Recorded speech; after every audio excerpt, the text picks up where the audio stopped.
श्रीमद् भागवत महापुराण। आशा ही परमं दुःखं नैराश्यं परमं सुखं यथा संच्छिद्य कांताशां सुखं शुष्वाप पिंगला। भगवान दत्तात्रेय जी ने पिंगला नाम की वैश्या को गुरु बनाया। कल आपने प्रसंग सुना, उसका आखिरी गीत का श्लोक है, भोगों की आशा ही परम दुख है और भोगों से वैराग्य ही परम सुख है।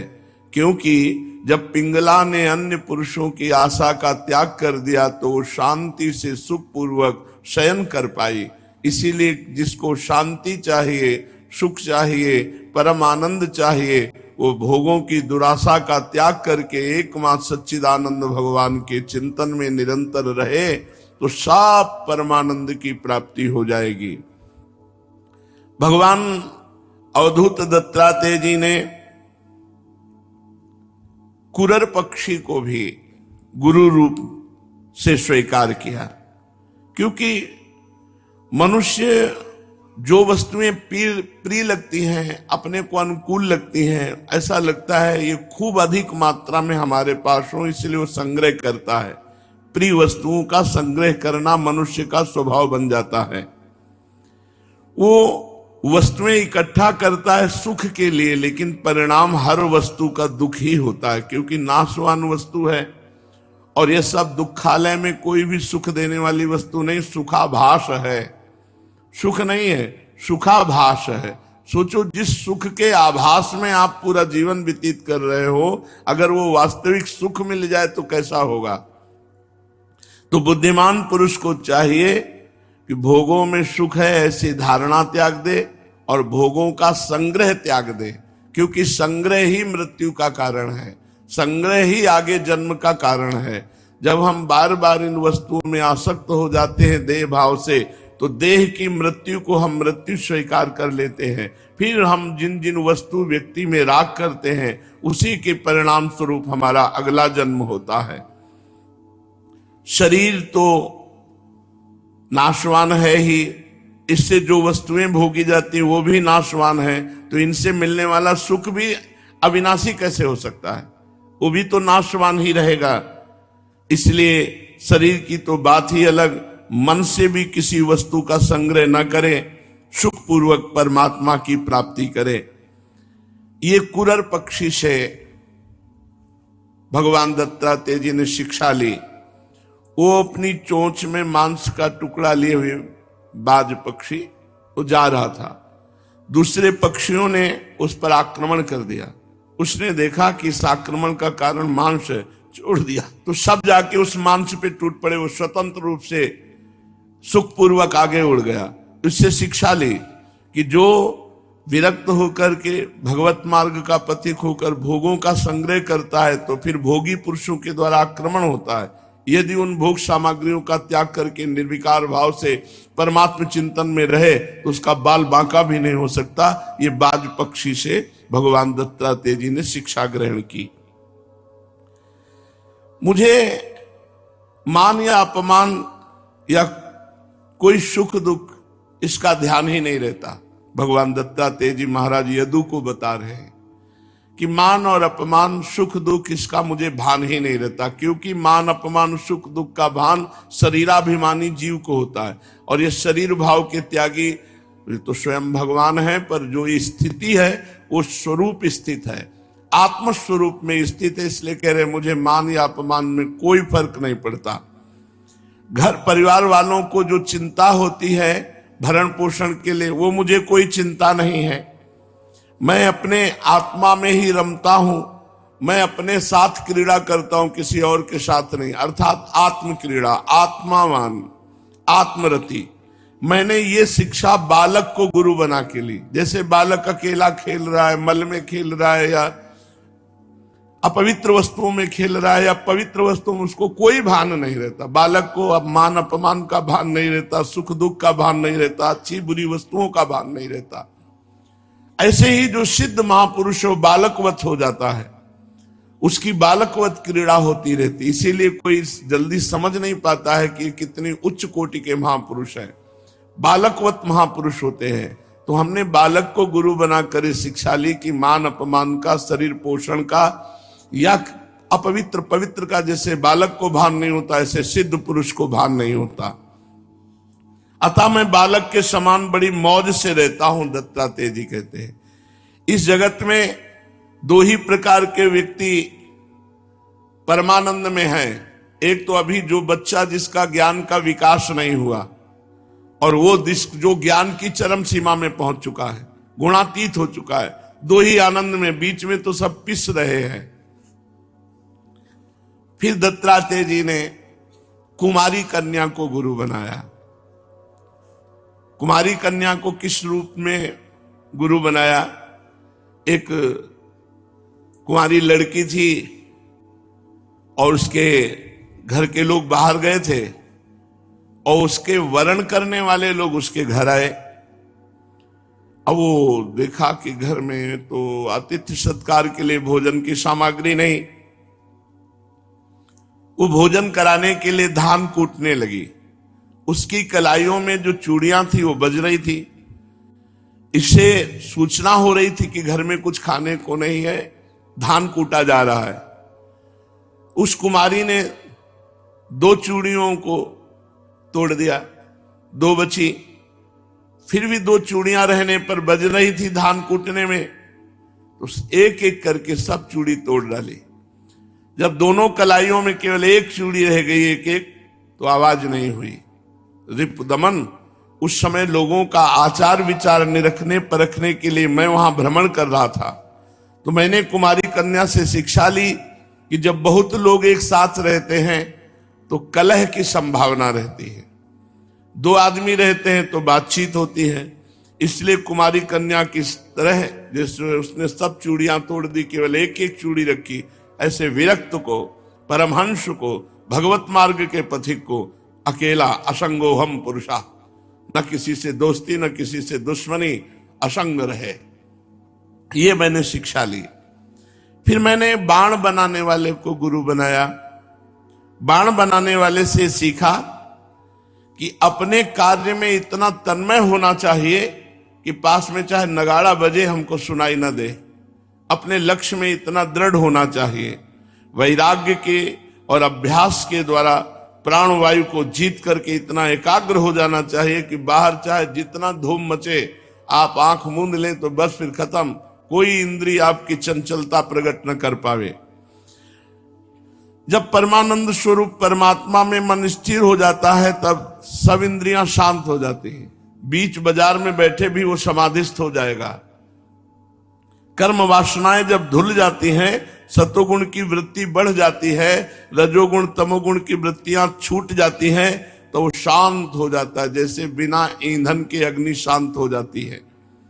इस शांत स्थिति में उसे कोई अशांत नहीं कर सकता, चाहे जितना शोरगुल करे। इस प्रकार जिसका चित्त अपने लक्ष्य पर निरुद्ध हो जाता है, उसको बाहर भीतर किसी वस्तु, व्यक्ति, पदार्थ का विक्षेप नहीं होता। मैंने देखा था कि एक बाण बनाने वाला कारीगर बाण बनाने में इतना तन्मय हो रहा है कि मार्ग के किनारे ही उसकी कुटिया थी और वो बाण की नोक बना रहा था और दलबल के साथ राजा की सवारी निकल गई, उसको पता तक न चला। जब वहां करके किसी मंत्री आदि ने पूछा कि राजा की सवारी कितनी दूर गई, तो वो जैसे सो के जगह उसने कहा, राजा की सवारी कब गई मुझे पता नहीं। बोले पास बैठा है मार्ग के, और राजा की सवारी मतलब खूब नगाड़े बजते हुए, जय जयकार करते हुए, तो तुम्हें सुनाई नहीं दिया? बोले साहब हमें सुनाई नहीं दिया क्योंकि हम बाण की नोक पर ध्यान रखे हुए थे, हम लक्ष्य पर ध्यान रखे हुए थे, इसलिए मेरी श्रवणेंद्रिय सुन नहीं पाई। ऐसा होना चाहिए उपासक। मैंने बाण बनाने वाले से शिक्षा ली कि वो अपने लक्ष्य में इतना एकाग्र होना चाहिए, उनको और आदर करे जो पास बैठ करके विघ्न करते हैं, और उसी विघ्न में अपने चित्त को परमात्मा में लगा ले तो जीत जाएगा। ये नहीं कि विघ्न करने वाले को पीटने लगे, गाली गलौज करके बाहर करे, ये नहीं। ये साधना नहीं। साधना ये है कि वो शोरगुल कर रहे हैं, बातचीत कर रहे हैं, और आप विक्षेप रहित होकर वहीं भजन कीजिए, वहीं अभ्यास कीजिए कि आपका भजन विघ्न को प्राप्त न हो। ये बाण बनाने वाले से दत्तात्रेय भगवान ने शिक्षा ली। फिर सांप को गुरु बनाया। सांप से शिक्षा ली कि जैसे सांप कभी मंडली बना के नहीं घूमता, अकेला रहता है, और वो कभी घर नहीं बनाता, चूहे के बिल में घुसता है, चूहे को खाता है और आराम से वहीं सोता है। ऐसे ही विरक्त को रहना चाहिए, न घर बनाना न साथी बनाना। जिस घर में गया चक्क वहीं प्रसाद पाया, आराम से सोया, सुबह फिर चल दिया, किसी से कोई मतलब नहीं संसार से। मैंने सांप से ये शिक्षा ली कि वो कभी अपने लिए मकान निर्माण न करे, अपने लिए भोजन की व्यवस्था न करे। जो व्यवस्था किए हुए गृहस्थ है उनसे ले ले, मधुकरी वृत्ति से खाए पिए, आराम से पड़ा रहे, निरंतर भगवत चिंतन करे। ये नाशवान शरीर कुछ दिनों का, इसके लिए मकान बनाने के बखेड़े में फंस करके पूरा भजन छूट जाएगा। एक दिन एक महात्मा जी आए जो बहुत मंदिर बनवाते हैं। उन्होंने कहा कि मेरे अंदर दाह रहती, जलन रहती है। बड़े बड़े मंदिर करोड़ों अरबों के बनवाए, और 108 संख्या में, छोटी मोटी संख्या नहीं, 108 संख्या। तो मेरे हृदय में जलन रहती है। वो सिर्फ आप बता सकते हैं कि वो जलन कैसे मिट सकती है। बताया, किसी बड़े महापुरुष से पूछा, उन्होंने कहा ये अनुष्ठान करो एक। तो हम कहा पहले रोग तो समझो कि क्या है। ऐसे दांव फेंक वाले में थोड़ी दवा बताई जाती, पहले रोग समझो आप। 3 बातें हमको बताए, ये हैं आपके अंदर। उनका जी इनको ठीक कर लो, जलन खत्म हो जाएगी। अर्थ का चिंतन, विरक्त होकर परिवार से संबंध, नाना प्रकार से सांसारिक चिंतन, अपने लक्ष्य को छोड़ देना। बस चाहे जो हो, चाहे जहां हो, जलोगे। क्योंकि मार्ग का अनुसरण करने के लिए दूरादपास स्वजनान सुखमर्थ कोटिम सर्वेषु साधन वरेषु चिरम निराशा। तो बोले सांप से शिक्षा ली, अपने लिए मकान नहीं बनाना। बने बनाए मकान में घुस जाओ, मांगो खाओ, रात पार करो, चल दो। जैसे सांप चूहे के बिल में घुसा, चूहे कोई खा गया, आराम से सोया, दूसरे दिन चल दिया। सांप से मैंने शिक्षा ली कि विरक्त संत को कभी अपने लिए मकान नहीं बनवाना चाहिए, कहीं अपने लिए कोई मठ व्यवस्था नहीं करनी चाहिए। भगवान की बनाई हुई व्यवस्था में जीवन पार करे, भजन करे।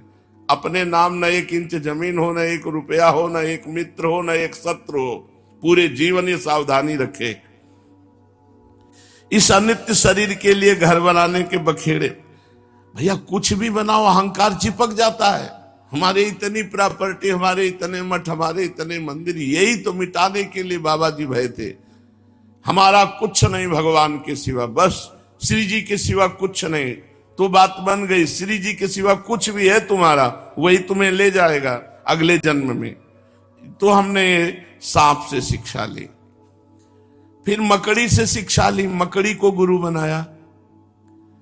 सबके प्रकाशक और अंतर्यामी सर्वशक्तिमान भगवान ने पूर्व कल्प में बिना किसी अन्य सहायक के अपनी ही माया से रचे हुए जगत को कल्प के अंत में प्रलय काल उपस्थित होने पर काल शक्ति के द्वारा नष्ट कर दिया, उसे अपने में लीन कर लिया।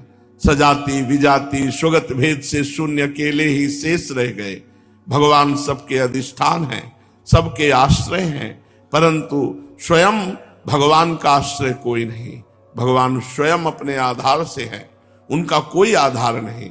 वे प्रकृति और पुरुष दोनों को नियामक, कार्य और कारणात्मक जगत के आदि कारण परमात्मा अपनी शक्ति काल के प्रभाव से सतोगुण, रजोगुण, तमोगुण आदि समस्त शक्तियों को साम्यावस्था में पहुंचा देते हैं और स्वयं कैवल्य रूप से एक और अद्वितीय रूप से विराजमान रहते हैं। भगवान केवल अनुभव स्वरूप है, आनंद घन मात्र है, किसी भी प्रकार की उपाधि का उनसे संबंध नहीं। वे ही प्रभु केवल अपनी शक्ति काल के द्वारा अपनी त्रिगुणमयी माया को क्षुब्ध करते हैं और उससे पहले क्रिया शक्ति प्रधान सूत्र महातत्व की रचना करते हैं। ये सूत्र रूप महातत्व ही तीनों गुणों की पहली अभिव्यक्ति है। ब्रह्म, मूल प्रकृति, त्रिगुण प्रकृति, महातत्व, अहंकार, सबकी सृष्टि का मूल कारण यही है। उसी में से सारा विश्व सूत में ताने बाने की तरह ओतप्रोत रहता है। इसी के कारण जीव को जन्म मृत्यु के चक्कर में पड़ना पड़ता है। मैंने मकड़ी से शिक्षा ली कि जैसे मकड़ी अपने हृदय से मुंह के द्वारा जाला फैलाती है और उसी जाले में विहार करती है और फिर उसे ही निगल जाती है, वैसे ही परमात्मा इस जगत को अपने से उत्पन्न करता है और जीव रूप से उसमें विहार करता है, फिर ब्रह्म रूप से अपने में सब कुछ लीन कर लेता है। राजन, फिर भृंगी कीड़े को गुरु बनाया। बिलनी कहते उसे। भृंगी वो हरे हरे कीड़े लाता है दूसरी जाति के और मिट्टी का घरौंदा दीवार में बनाता है, उसी में पैक कर देता है, उसको डंक मारता है, भन, तो वो उसका चिंतन करता है भृंगी का। तो बिना शरीर छोड़े उसी शरीर से वो भृंगी कीड़ा बन जाता है। तो मैंने ये उससे शिक्षा ली कि भगवान के सिवा किसी का स्मरण नहीं होना चाहिए, चाहे किसी प्राणी का हो, किसी वस्तु का हो, स्थान का हो। स्नेह से या द्वेष से या भय से या जानबूझकर यदि तुमने उसमें मन लगा दिया तो तुम वही बनोगे जिसमें मन लगाया। तो मन लगाओ भगवान में तो भगवान को प्राप्त होगे। जिसमें भगवान के सिवा अन्य किसी में मन लगाया, चाहे राग से या द्वेष से या भय से या जानबूझकर, तो वही बनना पड़ेगा तुम्हें। भृंगी कीड़ा जैसे दूसरे कीड़े को लाकर दीवार में बंद करके और अपना चिंतन कराता है, तो अपने शरीर का वो चिंतन छोड़कर भृंगी का चिंतन करने के कारण वो कीड़ा भृंगी बन जाता है। हिरण का चिंतन किया तो हिरण बन गए। राजन, इतने गुरुओं से हमने शिक्षा ली, इतने गुरु बनाए, तब जाके अवधूत स्थिति प्राप्त हुई है। 24 कितने बना चुके हो अभी देख लो, 24 तत्व है, 24 को पार करो।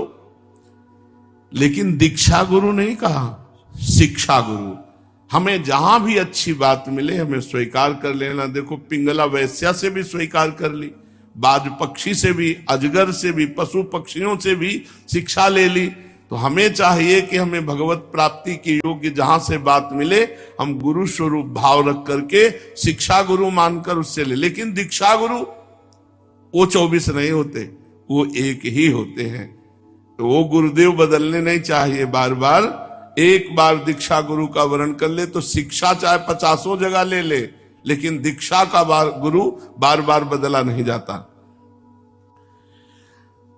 मैंने इन गुरुओं से शिक्षा ली और फिर अपने शरीर को भी गुरु बनाया। ये शरीर भी हमारा गुरु है, सावधान होकर सुनो। ये शरीर मेरा गुरु है क्योंकि ये मुझे विवेक देता रहता है, वैराग्य की मरूंगा, मेरे से आसक्त मत हो। ये मृत्यु का चिंतन करना बहुत लाभदायक होता है। जब ये चिंतन करते कि मरना है तो सब बेकार लगता है कि सब छूट जाएगी, सब छूट जाएगा, कुछ नहीं अपना, कोई नहीं अपना। तो राधा राधा राधा राधा राधा। मृत्यु का चिंतन भगवान की तरफ बहुत बढ़ाता है और कब मृत्यु हो जाए पता नहीं। तो हमें हर समय सावधान होकर नाम चिंतन करना चाहिए, भगवत चिंतन करना चाहिए। हमारा शरीर हमको उपदेश देता है कि हम में ज्यादा मत फंसो। जैसे बाल्यावस्था नहीं रही, जवानी आई, जवानी नहीं रही, बुढ़ापा आया, ऐसे बुढ़ापा नहीं रहेगी, मृत्यु आ जाएगी। शरीर को आसक्ति पूर्वक पकड़े रखने का मतलब है दुख पर दुख भोगते जाओ। यद्यपि शरीर तत्व विचार भगवत प्राप्ति में सहायता करता है, तथापि मैं इस शरीर को कभी अपना नहीं मानता। सर्वदा यही निश्चय रखता हूं कि सियार और कुत्तों की खा जाने वाली वस्तु है, इसलिए मैं अपने शरीर से भी असंग रहता हूं। जीव जिस शरीर को अप्रिय करने के लिए अनेक प्रकार की कामनाएं और पाप कर्म करता है, शरीर को सुख पहुंचाने के लिए स्त्री पुत्र धन दौलत हाथी घोड़े नौकर चाकर घर द्वार भाई बंधु सबका चिंतन करते हुए उनका पालन पोषण करने में लगा रहता है। बड़ी बड़ी कठिनाइयां सहकर धन संचय करता है। आयुष्य पूरी होने पर ना तो स्त्री साथ जाती, न पुत्र न धन न दौलत, न कोई कार नौकर चाकर, घर द्वार, भाई बंधु रिश्ते नाते, कोई साथ नहीं जाता। आयुष्य जहां पूरी हुई, शरीर स्वयं नष्ट हो गया, तो फिर इसका कमाया हुआ धन या इसके रिश्ते नाते सब बेकार। वृक्ष के समान दूसरे शरीर के लिए बीज बोकर उनके दुख की व्यवस्था करके जाता है। जैसे बहुत सी सौतें अपने एक पति को अपनी अपनी ओर खींचती हैं, वैसे जीव को जीव एक और स्वादिष्ट पदार्थों की ओर खींचती है, तो प्यास दूसरी ओर जल की, जनेंद्री स्त्री भोग की, त्वचा, पेट, कान, कोमल स्पर्श, भोजन, मधुर शब्द की ओर खींचते हैं, नाक सुगंध की ओर खींच रही, नेत्र रूप देखना चाहते हैं, कर्मेंद्रियां ज्ञानेंद्रियां ये दोनों जीव को सताती रहती है। वैसे तो भगवान ने अपनी अचिंत शक्ति माया से वृक्ष, सरीसृप, पशु पक्षी, डांस, मछली आदि अनेकों प्रकार की योनियां रची, परंतु भगवान को संतोष नहीं हुआ। तब उन्होंने मनुष्य शरीर की सृष्टि की। ये ऐसी बुद्धि से युक्त है जो ब्रह्म का साक्षात्कार कर सकती है। इसकी रचना करके परमात्मा बहुत आनंदित हुआ। यद्यपि ये मनुष्य शरीर है तो बड़ा दुर्लभ, पर ये नाशवान है। मृत्यु सदा इसके पीछे लगी रहती है, परंतु जो चतुर सावधान पुरुष है वो भजन करके मनुष्य शरीर से भगवान की प्राप्ति कर लेता है।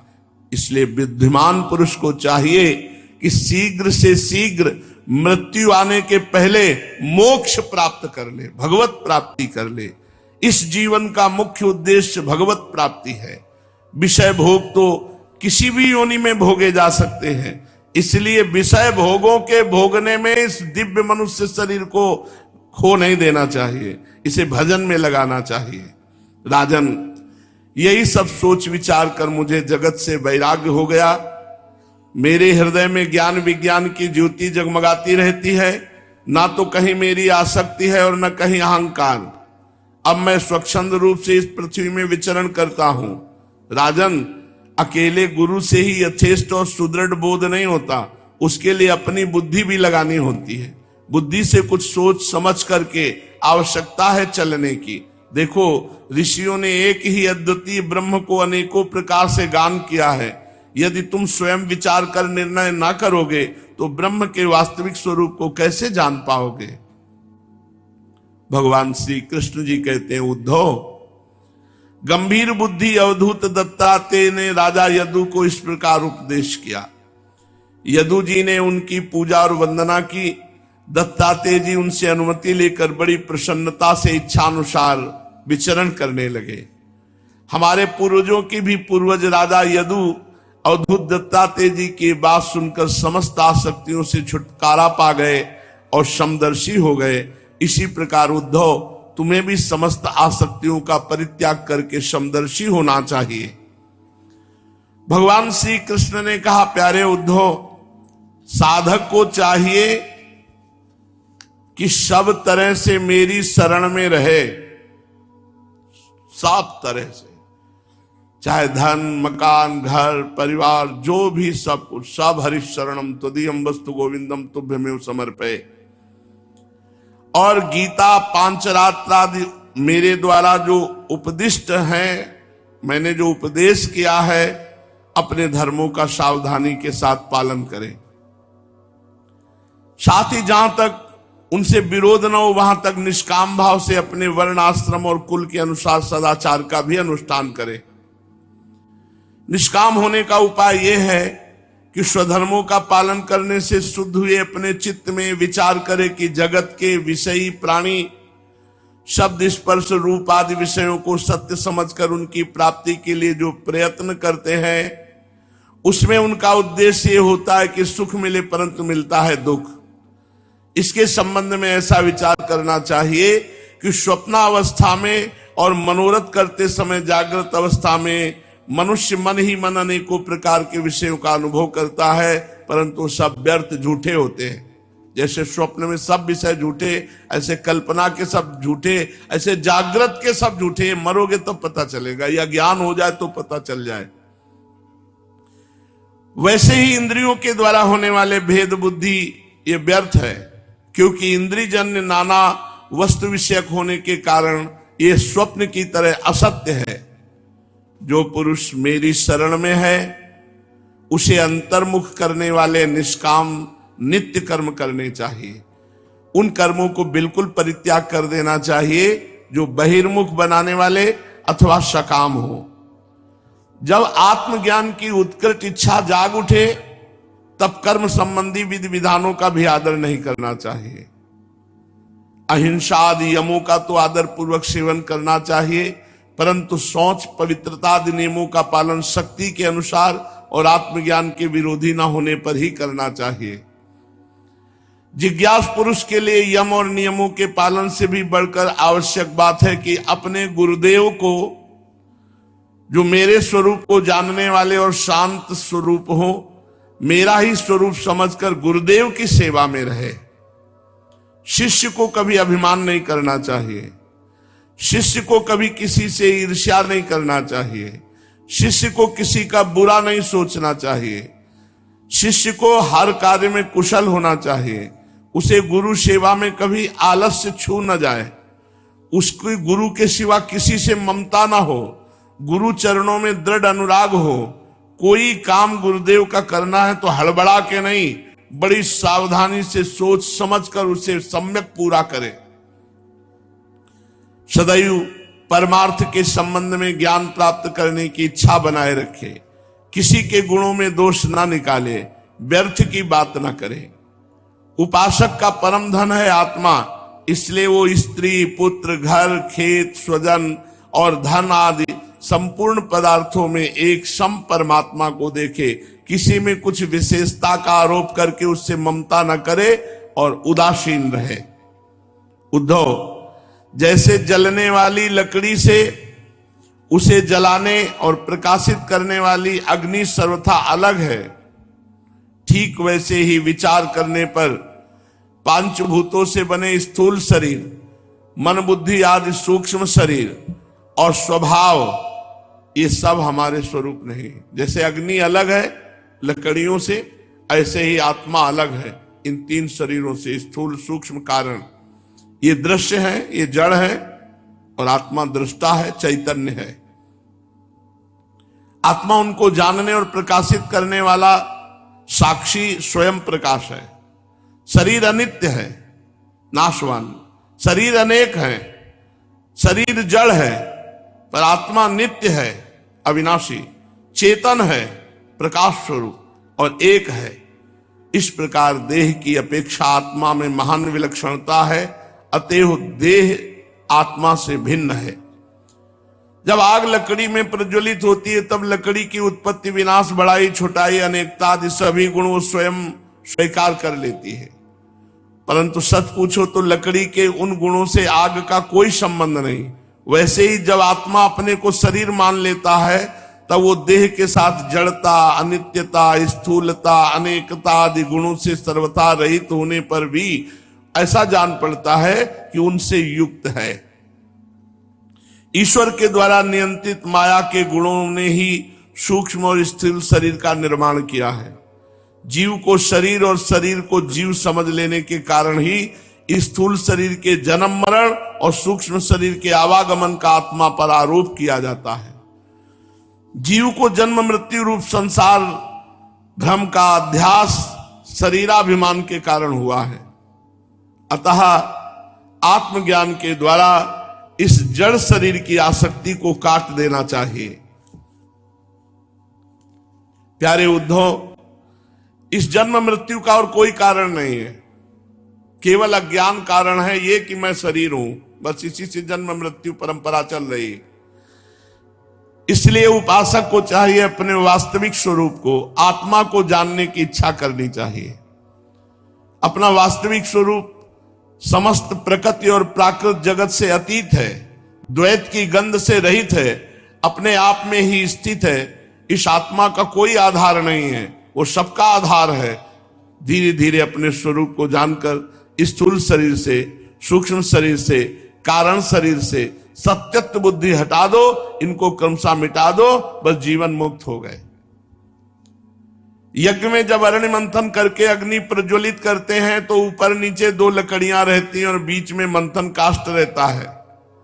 वैसे ही जब आचार्य और शिष्य, गुरु और शिष्य, ये नीचे ऊपर के अरणियां हैं और विद्या जो ज्ञान है वो अग्नि है, उपदेश मंथन काष्ठ है। जब ज्ञानाग्नि प्रज्वलित होती है वह विलक्षण सुख देने वाली होती है ज्ञानाग्नि। बुद्धिमान शिष्य को चाहिए कि सदगुरु के द्वारा, सेवा आदि के द्वारा विशुद्ध ज्ञान प्राप्त कर ले और गुणों से बनी हुई विषयों की माया को भस्म कर दे। तत्पश्चात वे गुण भी भस्म हो जाते हैं जिनसे संसार बना हुआ है। इस प्रकार जान लो कि आत्मा के सिवा, भगवान के सिवा, परमात्मा के सिवा और कोई नहीं, बस शांत हो जाओ, यही मुक्त अवस्था है। जन्म मरण का हेतु जो स्थूल सूक्ष्म कारण शरीर है, इनका त्याग कर दो। जो भी उपदेश समझ में आया हो बढ़िया है, ना समझ में आया हो तो 2 शब्दों में बता रहे हैं। जहां तक तुम देख रहे हो, जहां तक तुम जिसे अपना मान रहे हो, सब झूठा है। भले तुम्हें समझ में ना आवे, पर अभी राधा राधा शुरू कर दो, बस अभी प्राण छूटेंगे तो तुम मुक्त हो जाओगे। तुम्हारी जबान में राधा नाम है और अभी प्राण छूटेंगे, स्थूल शरीर में आसक्त होने पर भी तो तुम्हारा कल्याण हो जाएगा। नाम में अपार महिमा है। नाम लेत भव सिंधु सुखाही। तुम जो हो, जैसे हो, शरीर के अभिमानी हो या शरीर राग त्यागी हो, तुम्हें वही गति मिलेगी जो एक ब्रह्मज्ञानी को मिलती है। तुम निरंतर नाम जप में लगो, भगवान की कथा सुनो, भगवान का नाम कीर्तन करो और खूब नाम जप करो। एक क्षण भी नाम से खाली न जाने पावे। शेष आप देखोगे कि आपका जीवन आनंदमय हो जाएगा। शेष चर्चा आगे। श्री राधा वल्लभ लाल।